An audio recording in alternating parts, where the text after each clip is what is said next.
Hey everyone, grace and peace. This is Charles here with another Midweek Recharge. And this week I want to talk about remembering where you came from. Now, not that type of, sort of sellout situation. I'm not weighing in on Deion Sanders taking the job at Colorado. Although I will say I don't think Deion's a sellout and he can certainly take whatever job that he wants. What I'm talking about is remembering the condition that we came from and where we are today. So specifically, I'm referring to, big surprise, one of Paul's letters, and specifically the letter that Paul wrote to the believers in Ephesus.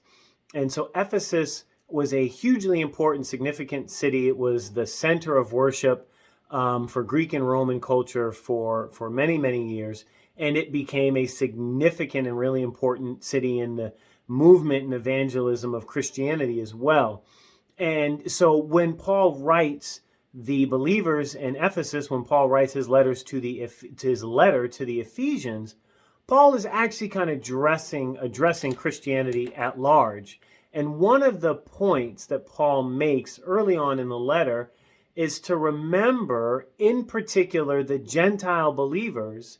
They were not always given access to the presence of the Lord. They didn't get access to the original covenant that was sealed in the Mosaic law. They were among the uncircumcised, as they were described. And there's a concern that Paul has now that they have been let into the family of God through the saving power of Jesus, that they're going to forget they were once on the outside. And in fact, some have started to condescend and to judge and to look down on other non-believers because they're missing out on the power of the Holy Spirit through Jesus's teaching. And Paul sends up a real strong caution against that they should not forget. We should not forget. Any of us should not forget where we once were, because nobody came into the place where they may find themselves today immediately. You got help. You got support. You had to grow into it. I think in particular, this is really important when we think about managers and supervisors. No one started off that way.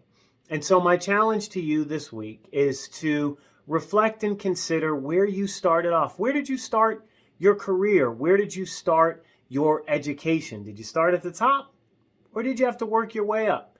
Maybe you were granted a promotion because of relationship or because of favor. Whatever the scenario is, where you are is not where you started. And so be willing and open to reflect on that and support those that aren't where you are, because one day maybe they will be, and through your help and support, that can happen. Let that be your recharge.